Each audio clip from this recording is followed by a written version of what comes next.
షాద్ నగర్ వైపు ఉన్న మన స్వర్గసీమ వెంచర్లో ప్లాట్లు కొన్న వాళ్ళంతా సంతోషంగా ఉన్నారు. ఒక్కసారి విజిట్ చేయండి. Welcome to I dream. నేను ఉదయశ్రీ. ఇవాళ తెలంగాణలోని యాదాద్రి జిల్లాలో భార్య తప్పు చేసిందని, అంటే ఇల్లీగల్ ఎఫ్ఐఆర్ పెట్టుకుందని భర్త ఆవిడ 2 కాళ్ళు నరికేశారు. ఆవిడేమో ఇప్పుడు హాస్పిటలైజ్డ్ అయ్యారు అండ్ అతనేమో జైల్లో ఉన్నారు. వీళ్ళకి 4 పిల్లలు. అలాగే ఆవిడ అతని ఫ్రెండ్ తోటే ఇల్లీగల్ రిలేషన్షిప్ పెట్టుకుంది. ఆ తర్వాత ఈయన ఇంకో వివాహం కూడా చేసుకున్నాడు, ఇంకొకరితో ఉంటున్నాడు. మరి అలాంటి సమయంలో తన భార్య అయితే తప్పు చేసింది, మరి భర్త చేసింది ఏంటి? ఇవాళ వీళ్ళిద్దరు చేసిన తప్పులకు బలైపోయింది ఆ పిల్లలు. మరి ఆ పిల్లల భవిష్యత్ ఏంటి? ఇది ఇవాల్టి బర్నింగ్ ఇష్యూ. దీనిపైన మాట్లాడడానికి మనతో ఉన్నారు రజనీ రమా గారు, మోటివేషనల్ స్పీకర్, పబ్లిక్ కౌన్సిలర్. ఆవిడతో మాట్లాడదాం. హలో అండి. హలో. చూస్తూ ఉన్నారు కదా, ఆ రోజు కూడా మనకి ఇవే దారుణమైన సంఘటనల గురించి డిస్కస్ చేసుకోవడం చాలా బాధాకరం. కానీ ఈ సంఘటన జరిగినాక దీన్ని యూట్యూబ్లో పెడితే అండి, కింద కమెంట్స్ కూడా చాలా మంచి పని చేశారు మీరు, చేతులు కూడా నరకాల్సిందే, ఇలాంటి కమెంట్స్, ఇలాంటి వాళ్ళకి ఇదే కరెక్ట్ పనిష్మెంట్ అని మాట్లాడుతూ ఉన్నారు. అసలు సొసైటీ ఎటుపోతోంది?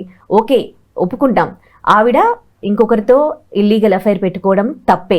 కానీ ఆ తర్వాత ఆవిడ అతన్ని వదిలేసి వెళ్ళిపోయినాక రవి అనే అతను కూడా ఇంకో పెళ్లి చేసుకున్నాడు, ఇంకో ఆవిడతో ఉంటూ ఉన్నాడు. రవి వాళ్ళ ఫ్రెండ్ శంకర్తో ఆమె ఇల్లీగల్ అఫైర్ పెట్టుకుంది. అతనికి కూడా ఫస్ట్ మ్యారేజ్ అయింది, ఈవిడ సెకండ్. సో వీళ్ళిద్దరూ సెపరేట్ గా ఉంటూ ఉన్నారు, దూరంగా వెళ్ళిపోయి. సో నువ్వేమి శుద్ధపూసవేం కాదు కదా. ఇప్పుడు ఆవిడ తప్పు చేసింది, మళ్ళీ నువ్వేం చేసావు భర్తగా? నీ పిల్లలు కదా అనాథలైంది. ఇవన్నీ కూడా ఎట్లా చూస్తారండి? ఇప్పుడు పిల్లల బాధ్యత ఎవరిది? ఎవరు చేసిన తప్పుకు ఎవరు బలి? అండ్ సోషల్ మీడియాలో ఈ కమెంట్స్ ఏంటి? అవును, ఒక్కళ్ళు కాదు 4 పిల్లలు. మరి 4 పిల్లల్ని కనే రోజులు ఇవి. మరి 4 పిల్లల్ని సక్రమంగా పెంచుతున్నారా వీళ్ళు? ఇలాంటి వ్యవహారాల్లో ఉన్నవాళ్ళు అసలు పిల్లలకు ఒక పూట భోజనమైనా సరిగ్గా పెడతారా? పట్టించుకుంటారా? అంటే పెట్టలేక కాదు, పట్టించుకుని టైంకి వాళ్ళకి భోజనం అన్నా పెడతారా? స్కూల్కైనా పంపిస్తున్నారా? మనకి తెలియదు. వీళ్ళే కొట్టుకు చేస్తూ ఉంటారు. వీళ్ళదే ఎక్కువ ఇంపార్టెన్స్. నా స్వార్థం నాది, నా సుఖం నాది, నాకు కోపం వస్తే కోపం నేనే చూపించాలి. తప్పు నేను చేసినా కూడా ఇదేముంది, పెద్ద తప్పేం కాదు, నువ్వు చేసావే ఇది చాలా పెద్ద తప్పు, నీకు ఇలానే పనిష్మెంట్ ఇవ్వాలి, నువ్వు ఆడదానివి, నువ్వు తప్పు చేయకూడదు, నేను మగాడిని నేలా. ఈ రోజుకి ఇలాంటి డైలాగులు చాలా వినపడుతున్నాయి మనకి. అవును, అంతెందుకండి, ఆడవాళ్ళు కూడా మగవాళ్ళకి సపోర్ట్ చేస్తారు, ఆడవాళ్ళకి చేయరు. ఇలాంటి ఇన్సిడెంట్స్ లో కూడా మీరన్న కమెంట్ ఏదైతే ఉందో అది ఆడవాళ్ళు కూడా పెడతారు అలా. ముఖ్యంగా ఆ రోజుల్లో తల్లులు ఎక్కువ, మా అబ్బాయి మగాడు. ఇంకొకటి ఏంటంటే కొడుకే అని కాదు, ఇక్కడ సమాజంలో ఒక మగవాళ్ళ గురించి మాట్లాడే మగాళ్ళు ఎట్లయినా పోతారు, మగాళ్ళకి తప్పేముంది. అవును, సామెత చెప్తారు, పుట్టించేస్తారు. సామెతలు పుట్టించేశారు ఎప్పుడో, మన అభరం పుట్టకముందే పుట్టాయి సామెతలు. అవును, ఏంటంటే తిరిగి ఆడది, తిరగక మగాడు చెడ్డాడు అంటే చెడిపోయాడు అని అర్థం. చెడిపోతాడు, చెడ్డాడు అంటే చెడిపోయాడు అని అర్థం. అంటే అలా అలవాటు చేసింది ఎవరు? మన సమాజమే. అందులో ఆడవాళ్ళైనా మగవాళ్ళైనా అట్లా అని చెప్పలేము. మన సమాజం అంటే అందరూ ఉంటారు అందులో. ఇంకా ఎక్కువగా చెప్పాలంటే దీన్ని ఇలాంటి దరిద్రపు సామెతలన్నీ ఉపయోగించేది ఆడవాళ్లే. కరెక్ట్. అవును, ఇప్పుడు ఎవరైనా సరే అన్ టైంలో కానీ అన్నెసరీగా కానీ తిరగటం తప్పే కదా. తప్పే. ఇప్పుడు మగాడైనంత మాత్రాన ఎప్పుడు పెడితే అప్పుడు తిరగమని చూడండి, తిరగమని చెప్పండి చూద్దాం, వాడికి ఏమి జరగకుండా ఉంటుందా బయట? ఇప్పుడు ఎవరో ఎక్కడో దొంగతనం చేసి పారిపోతూ ఎవడన్నా దారిలో చూసాడేమో, ఆ చూసిన వాడిని వేసేయడం. అక్కడ ఏమైనా సంబంధం ఉందా? మరి ఆ వెళ్తున్నది మగాడు, మరి మగాడు తిరగాలి కదా. వాడికి చావు రాదు, ఇంకొకటి రాదు, అన్ని ఏ చట్టాలు వాడికి వర్తించవు అని అనుకుంటే మరి ఇలాంటి సందర్భాల్లో జరుగుతున్నాయి కదా. అంటే మగాడు కూడా ఎప్పుడు పడితే అప్పుడు, ఎలా పడితే అలా, ఎక్కడ పడితే అక్కడ వెళ్ళకూడదు అనేది మనకి రుజువులతో మనకి తెలుస్తున్నాయి బయట జరుగుతున్న సంఘటనల ద్వారా. మరి అలాంటప్పుడు ఆ సామెతలను ఉపయోగించకూడదు ఏ రోజుల్లోనైనా సరే. అంటే అక్కడ అర్థం ఏంటి? మగాడు తిరగాలి, తిరగచ్చు, ఆడది తిరగకూడదు. తిరిగితే ఏమవుతుంది? చెడిపోతుంది. మగాడు తిరగకపోతే ఏమవుతాడు? చెడిపోతాడు. అసలు అట్లా అనొచ్చా కదా. ఇది ఎలా దీని మీద మాట్లాడుకుంటే చాలా పెద్ద డిబేట్, పెద్ద టాపిక్ అవుతుంది ఇది. అంత బాయిల్ అవుతుంది రక్తం ఇది వింటూ వింటూ మనం మాట్లాడుకుంటూ వెళ్తే ఈ టాపిక్ మీద. అట్లా జరుగుతుంది. ఇది దీన్ని పుట్టించింది ఎవరు, పెంచి పోషించింది ఎవరు? ఇలాంటి సామెతల్ని, సామెతని కాదు ఆ పనుల్ని ఎంకరేజ్ చేసిన వాళ్ళే వీళ్ళందరూ. కాబట్టే ఆ రోజుల్లో మగవాళ్ళందరూ విచ్చలవిడిగా విర్రవి ఆడవాళ్ళని తొక్కిపెట్టి ఉంచడం వలన ఇప్పుడు సమానత్వం అని చెప్పి అన్ని విధాల బయటకు వచ్చారు కదా. వచ్చినప్పుడు నువ్వేం చేస్తావు, నేను అదే చేస్తాను. ఆబ్వియస్లీ 100% అంటారు, చేస్తారండి. ఎందుకు అనంటే రూల్స్, చట్టాలు, రెగ్యులేషన్స్ ఏదైనా సరే, ఇప్పుడు భోజనం ఎలా తింటున్నాము, నిద్ర ఎలా పోతున్నాము, అలాగే అన్ని సమానమే కదా మనిషి అన్న తర్వాత. అదే కదా ఇక్కడ ఒకటేనండి అర్థం చేసుకోవాల్సింది. ఇప్పుడు ఈ రోజులను బట్టి అందరూ మనుషులే, పిల్ల పెద్ద ఆడ మగ అందరూ మనిషి జాతి అయినప్పుడు ఒకటే పోలికలు ఉంటాయి, ఒకటే బుద్ధులు ఉంటాయి, అవును, ఒకటే అలవాట్లు ఉంటాయి. ఇప్పుడు మనందరము రొట్టె భోజనమో తింటాం. ఎందుకు? మనుషులమో, మన ఇండియన్స్ అందరం ఇవి తింటాం. అంటే మిగతా కంట్రీస్ మనకు అనవసరం. మన ఇండియాలో ఉన్న జనాభా అందరూ ఏం తింటారు? రోటీ తింటారు, లేదా రైస్ తింటారు. మనుషులమే, మనందరం మనుషులమే. వాతావరణానికి తగ్గట్టుగా అక్కడ రొట్టె తింటారు, మనం ఇక్కడ అన్నం తింటాం. అంటే మనుషులందరూ ఇక్కడ అన్నమే తింటున్నాం కదా, వేరే ఏమైనా తింటున్నామా? లేదు. అలాగే నిద్ర వస్తే నిద్రపోతున్నాగా, ఏమైనా డాన్స్ చేస్తున్నామా? మరి అలాగే కోపం వస్తే కూడా అందరూ మనుషులే.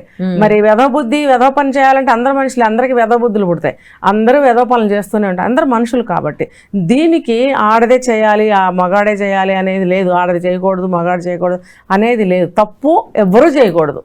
చేస్తే అందరికీ ఉన్న చట్టాలు, రూల్స్ అప్లికబుల్. ఇక్కడ ఇతనేం చేశాడు, తనది కరెక్ట్ అనుకుని, అంటే అతనికి సపోర్టర్స్ కూడా ఉండుంటారు, ఫ్యామిలీలో ఉండుంటారు, ఫ్రెండ్ సర్కిల్. మనిషి ఎలాంటి వాడంటే వాడి సర్కిల్ కూడా అలాగే ఉంటుందని మనం వెంటనే చెప్పుకోవచ్చు. వేరే రకమైనటువంటి మనుషులు అతని గ్రూప్లో, సర్కిల్లో ఉండరు. ఎందుకంటే వాడు అలాంటి మెంటాలిటీ గల వాళ్ళతోనే ఉంటాడు. ఆయన సర్కిల్ అంటున్నారు మీరు, కింద సోషల్ మీడియాలో పోస్టులు చాలా మంచి పని చేసావు అని అంటే ఏమంటారు? కేటగిరీ మనుషులు, ఆ కేటగిరీ మనుషులు అలాగే అంటారు. ఇప్పుడు వీడు వదిలేసి ఇంకొక దాంతో ఉంటున్నాడు, మరి భార్య వెళితే తప్పు అయింది అంటే నేను భార్య వెళ్ళొచ్చా అంటారా మేడం గారు? అంటే నేను ఎందుకు వెళ్ళమంటాను? భర్తను వదిలేసి, 4 పిల్లల్ని వదిలేసి వెళ్ళి తిరిగిరా అమ్మ అంటారా? మరి మగవాడిని తిరిగిరా అని అనమంటారా నన్ను? బాబు నువ్వు వెళ్ళి తిరిగిరా, ఏమ్మా నువ్వు వెళ్ళకు, ఎవరైతే కాళ్ళు కట్ చేశాడో ఆ ఆడ మనిషిని నేను అంటున్నా, అమ్మ నువ్వు తిరక్కో, ఆ బాబు నువ్వు తిరిగిరా అని చెప్పమంటారా? ఛానల్లో నన్ను కెమెరా ముఖంగా చెప్పమంటారా? మరి అది తప్పే కదా, ఆ అబ్బాయి చేసింది తప్పే. నువ్వు చేసావు కాబట్టి నేను ఎందుకు చేయకూడదని చేస్తారు. చేసినప్పుడు నువ్వు కాళ్ళు ఎందుకు నరకాలి? మరి నీకేం నరకాలి? నీకు కాళ్ళు నరకాలా? రూల్ అందరికి ఒకటే అని చెప్పా ఇప్పుడు నేను. మరి అవును చెప్పానా? నీకు కోరిక పుట్టింది, అయితే నీ బుద్ధి వక్రగతిన ఆలోచించింది కాబట్టి నువ్వు వెళ్ళావు. ఆ అమ్మాయికి అంతే అయింది అని అనుకోవెందుకు? అదే కదా, అది నేను ఇక్కడ అడుగుతుంది. కాదండి, ఇప్పుడు వీళ్ళు క్షణికావేశంలో చేసిన దానికి, ఇప్పుడు అతను చేసిన దానికి, ఇప్పుడు పిల్లలు అనాథలు అయ్యేది కదా. ఇప్పుడు నువ్వు జైల్లో ఉంటావు, ఆవిడ పిల్లల్ని పోషించలేదు, ఆ పిల్లల పరిస్థితి ఏంటి? ఇలాంటివి ఎంకరేజ్ చేసే వాళ్ళని ఏమనాలి? ఆ పిల్లల గురించి ఈ కమెంట్స్ పెట్టే వాళ్ళు ఆలోచిస్తున్నారా? అవును. అసలు నేను అందరికీ ఒకటే ప్రశ్న వేస్తున్నా, ఇలాగా భార్యల్ని చంపేసి వీడు జైలుకి వెళ్ళిపోతే పిల్లలు అనాథలు అవుతున్నారు. ఇప్పుడు కాళ్ళు నరికేశాడు, ఆవిడ దేనికి పనికిరాదు, మరి తను వెళ్ళి జైల్లో కూర్చుంటాడు. పిల్లలు ఎవరు చూడాలి? మీ తల్లిదండ్రులు వాళ్ళ తల్లిదండ్రులు చూడాలా, లేదా గవర్నమెంట్ చూడాలా? ఎవరికేం కావాలి? ఎవరికేం పట్టింది? ఎందుకు చూస్తారు? ఎందుకు చూడాలి? ఇంత క్రూయల్ మెంటాలిటీ అందరికి, అంటే ఎందుకు అంత క్రూయల్ గా మారిపోతూ ఉన్నారు? సమాజంలో ఇలాంటి అనాథ పిల్లలు కొన్ని వందల వేలుల్లో ఉన్నారనమాట. వీళ్ళు చేసిన వెధవ పనులకి వాళ్ళు అనాథలు అవుతున్నారు. ఎందుకు ఇలా జరుగుతుందంటే వాళ్ళకి కావాల్సింది వెంటనే పొందడానికి ఏదొడ్డొచ్చినా చేసేస్తారు. కోపం కక్ష తీర్చుకోవాలి అని అంటే ఏదైనా చేసేస్తారు. ఇంకేం ఆలోచించరు, అంతే. తనకి లేని బాధ్యత నాకెందుకు? ఇప్పుడు భర్త వీడికి లేని బాధ్యత నాకెందుకు అని తను అనుకుంటుంది, భార్యకి లేని బాధ్యత నాకెందుకు అని అంటే, ఇద్దరు కలిసి నాకెందుకు అని అంటే ఆ పిల్లల్ని మూడో వ్యక్తికి ఎవరికైనా సొంతమా? నీకు కానీ ఐదర్ నీకు, లేకపోతే ఆమెకు సొంతమా పిల్లలు? మూడో వాళ్ళకి ఎవరికైనా సొంతమా? మీరిద్దరే ఆలోచించకపోతే మూడో వాళ్ళకి అసలు ఎవరికి అవసరం ఈ సమాజంలో? తెల్లవారు లేస్తే పక్కన చనిపోతున్నా సరే పట్టించుకోకుండా వెళ్ళిపోతుంటారే. మరి అలాంటప్పుడు పిల్లల్ని ఎవరు చూస్తారు? ఎందుకు చూస్తారు? ఎవరి జీవిత భారాలు వాళ్ళకే ఉన్నాయి, ఎవరి సొంత బాధలు వాళ్ళకు ఉన్నాయి. ఇప్పుడు బ్రతుకు భారంగా ఈడుస్తున్న జనాలే ఉన్నారు. పైకి చిరునవ్వు నవ్వుతారు. కాకపోతే ఈ మెకానికల్ లైఫ్ అయిపోయింది కాబట్టి స్పీడ్ యుగంలో అందరూ పరుగులు పెట్టాల్సిందే కాలచక్రంతో పాటు. తప్పు చేసేటప్పుడు ఆయన భార్య కూడా ఆలోచించలేదు, అయ్యో నేను ఇది చేస్తే నా భర్త ఏం చేస్తాడు, నా పిల్లలకి ఏమవుతుందో అని. భర్త భార్య కాళ్ళు నరికేటప్పుడు ఆలోచించలేదు, అరే నేను ఇది చేసి నేను జైలుకి వెళ్తాను తనట్లేదు నా పిల్లల గురించి అని. ఇక్కడ సోషల్ మీడియాలో కమెంట్స్ పెట్టే వాళ్ళు కూడా అరే పిల్లలు అనాథలు అవుతారు కదా అని కూడా ఆలోచించట్లేదు. ఇప్పుడు ఈ మీడియాలో కామెంట్స్ పెట్టే వాళ్ళకి దీనికే కాదు చాలా విషయాలకి టాపిక్స్ వీళ్ళు కామెంట్స్ పెడుతూ ఉంటారు. వీళ్ళు అందుకే ఉంటారా? సమస్య అనేది మీ వరకు వస్తే మీకు తెలుస్తుందండి. సమాజంలో పక్క ఇంట్లో కాళ్ళు నరుకుతుంటే మీకు తెలియలేదు, మీరంటే కామెంట్ పెట్టిన వాళ్ళే అవ్వక్కర్లేదు. వాళ్ళ ఇంటి పక్కన వాళ్ళు ఉంటారు కదా, కాళ్ళు నరుకుతున్నప్పుడు వాళ్ళు మాట్లాడరు. అంతా అయిపోయి పోలీసులు ఇంటి చుట్టూ తిరుగుతున్నప్పుడు మొన్నేదో సౌండ్ వచ్చింది, మాకు కూడా అనుమానం వచ్చింది అని పెద్ద పత్తిత్తుల్లాగా వచ్చి ఏదో సాక్ష్యాలు చెప్తారు. మళ్ళీ రాయే ముందుకు వచ్చి చెప్పంటే ఎవరు రారు, ముందుకు రారు. అంటే మీకు సామాజిక స్పృహ లేదా, మీకు సామాజిక బాధ్యత అనేది లేదా? పక్కింట్లో గొడవ జరుగుతున్నప్పుడు గొడవ పడకండి అని చెప్పాలి. ఒకవేళ చెప్తే ఈ జాతి ఏం చేస్తున్నారు తెలుసా, వాళ్ళ మీద కూడా కక్ష కడుతున్నారు. అందుకే ఎవరికి ఎవరు ఏమైనా తీరేలాగా అనాథల్లాగా బ్రతుకుతున్నారు ఈ సమాజంలో. ప్రతి ఒక్కళ్ళు అనాథైన అని అడిగితే నలుగురు ఉన్న ప్లేస్లో నలుగురు కలిసి ఉండలేని నీచమైన దుస్థితిలో ఉన్నారు ఇప్పుడు మనుషులందరూ కూడా. ఇప్పుడు ఇదే మనిషి పక్కింటి వాళ్ళు, మనం తిడుతున్నాం కదా పక్కింటి వాళ్ళని, ఇప్పుడు మీరు ఎందుకు పట్టించుకోరు అని. ఒకవేళ అదే పక్కింటి వాళ్ళు పట్టించుకుంటే కూడా వీడు నీకెందుకు అని చెప్పి వాళ్ళని కూడా అటాక్ చేస్తారు రకాలు ఈ ప్రజలు. ఇప్పుడు ఇలాంటి క్రిమినల్స్ అన్నమాట. కాబట్టి మనం వీళ్ళకి ఏమి చెప్పలేము. వాళ్ళ పిల్లలు అనాథలు అయ్యారు అని అంటే వాడికి బుద్ధి లేదు, ఆ భార్యకి బుద్ధి లేదు. భర్త తప్పు చేశాడు, భార్య కూడా తప్పు చేయాలా? ఒకటి గుర్తుపెట్టుకోండి, ఎవరైనా కూడా ఇప్పుడు పై మెరుగులకు చూసి ఏదో అట్రాక్షన్కి వెళ్ళిపోతారు. అది 1000% తప్పు, వెళ్ళకూడదు. వెళ్ళారని చెప్పి మనం కూడా వెళ్ళకూడదు, ఇది 1000% తప్పే. అతను వెళ్ళాడు తప్పు అంటున్నారు మీరు, మరి నేను వెళ్తే తప్పు అంటున్నారు, నాకు తప్పు ఎందుకు, ఆయనకి ఎందుకు తప్పు లేదు అని అంటే ఇక్కడ నేనేం చెప్తానంటే, అలా వెళ్ళిన వాడు ఎంతో కాలం అక్కడ ఉండడు. వీడు జేబులు నిండుగా ఉన్నప్పుడే అవతలాలు రాణిస్తారు, లేకపోతే ఆకర్షణ ఉన్నంత వరకే. ఒకవేళ అవతల ఆడ మనిషికి డబ్బు పిచ్చే ఉంటే వీడిని ఒక తన్నుదని ఇంకోటి పట్టుకుంటుంది. ఖచ్చితంగా బంతి కొట్టినట్టు ఇంటికి వస్తాడు. బంతిని గోడకేసి కొడితే ఎక్కడికి వెనక్కే వస్తుంది. కాబట్టి ఆ బంతిలాగా వెనక్కే వస్తాడు, ఇంటికే వస్తాడు. ఈ కొద్ది కాలం ఓపిక పట్టలేక ఈవిడ ఇంకొక వెధవ పని చేస్తే పర్యవసానం ఇలా ఉంటుంది. అంటే నేను ఎదురు చూడాలా? నిజమే, ఈ కాలంలో పతివ్రతలు సాధ్వీమణులు ఎవరు లేరు. అంత ఓపిక అంత పెద్ద మనసు లేదు. ఎందుకు ఉండాలి అసలు నేను అడుగుతున్నా, ఎందుకు ఉండాలి? భర్త అనేవాడు బాధ్యత లేనప్పుడు భార్య ఎందుకు ఉండాలి? ఒక వైపు నుంచి క్వశ్చన్. ఒకవైపు నుంచి అయితే ఉండాలి అని అంటున్నా. ఎందుకు ఉండాలి అంటే నేను చెప్పాను కదా, బంతి వెనక్కి వచ్చినట్టు వాడు వస్తాడు. నువ్వు కూడా అలా వెళ్ళిపోతే నీ పిల్లల గతి ఏమవుతుంది? ఒకళ్ళు కాదు, ఇద్దరు కాదు, వీళ్ళు ఇప్పుడు నలుగురిని కన్నారు. నలుగురిని కన్నప్పుడు నలుగురిని మీరు ఏం చేద్దామని కన్నారు? వాళ్ళని ఎవరు చూస్తారంటే వీళ్ళకి కఠినమైన హృదయం అనమాట. వాళ్ళు ఎట్లా పోతే నాకే ఏదో పుట్టేసారు అయిపోయింది, అన్ని బాగుంటే ఏమో మాతో పాటు ఉండేవాళ్ళు, అయితే వాళ్ళెవరో నేనెవరో. అసలు పిల్లల మీద కూడా సరైన మమకారం లేని తల్లిదండ్రులు ఉన్నారండి, చాలా మంది ఉన్నారు. అయితే ఇలాంటి పని చేసిన ఆడవాళ్ళైనా మగవాళ్ళైనా సరే, ఆడవాళ్ళు వెళ్ళిపోతే మగవాళ్ళు ఓపిక పట్టాలి, మగవాళ్ళు వెళ్ళిపోతే ఆడవాళ్ళు ఓపిక పట్టి పిల్లల కోసం ముఖం చూడాలి. అలా వెళ్ళిన వాళ్ళు ఎప్పుడైనా వెనక్కి తిరిగి వస్తారు. అంటే అలా చెడిపోయిన మొగుడిని నేను మళ్ళీ ఇన్వైట్ చేసి నేను ఇంట్లో దేవుళ్ళే కొలవాలా? అలా వెళ్ళిపోయిన భార్యని దేవతలాగా నేను పిలుచుకొచ్చి మళ్ళీ కాపురం చేయాలా అని అంటే అది పూర్తిగా వాళ్ళ పర్సనల్ విషయం. కానీ పిల్లల గురించి మాత్రం ఆలోచించాలి మీరు. నలుగురు పిల్లల్ని తీసుకెళ్ళి మీరు ఏ అనాథ శరణాలయంలో వేసేస్తారు? మీకు నలుగురే, గవర్నమెంట్కి ఎన్ని వేల మంది అనాథ పిల్లలు, వాళ్ళని మెయింటైన్ చేయాలంటే ఎంత కష్టం. ఇది ఆలోచిస్తున్నారా? ఎంతమంది బాగా చదువుకుని ఒక ఏజ్ వచ్చేవరకు అనాథ శరణాలయాల్లో ఉండి ఉద్యోగం సంపాదించుకుని వాళ్ళ కాళ్ళ మీద వాళ్ళు నిలబడగలుగుతున్నారు? చాలా తక్కువ మంది. అందరూ చెట్టుకో పుట్టుకో గాలికో అయిపోతున్నారు కొంతకాలం అయిన తర్వాత. అనాథ శరణాలయాలు ఎంతమంది ఉంటున్నారు?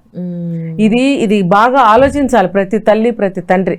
మేము మా బుద్ధులు సరిగ్గా ఉంచుకోవాలి, పిల్లల కోసం కమిట్ అవ్వాలి, పిల్లల కోసం అడ్జస్ట్ అయి ఉండాలి, కాంప్రమైజ్ అవ్వాలి అని వాళ్ళు అనుకోవాలి. ఇప్పుడు నేను చాలా వీడియోస్లో చెప్పాను ఈ మాట. లేకపోతే పిల్లల్ని కనకండి. అసలు మీకు కోరికలే ఇంపార్టెంట్, మీకు కోరికలు కావాలి అని అనుకున్నప్పుడు నిజంగా ఇంట్లో పిల్లలే కాదు గడ్డిపోస ఉన్నా వాళ్ళకి అడ్డమే అవుతుంది.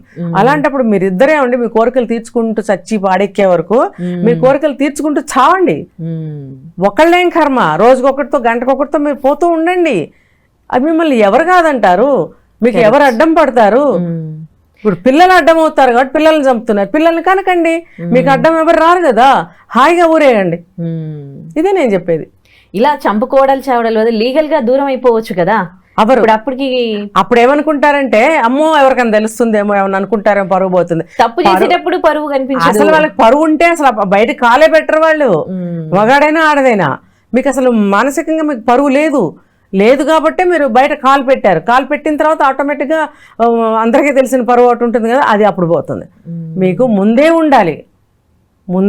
ముందు లేనప్పుడు మీరు ఎలా అయినా తయారవుతారు. అసలు పిల్లల్ని కనకండి.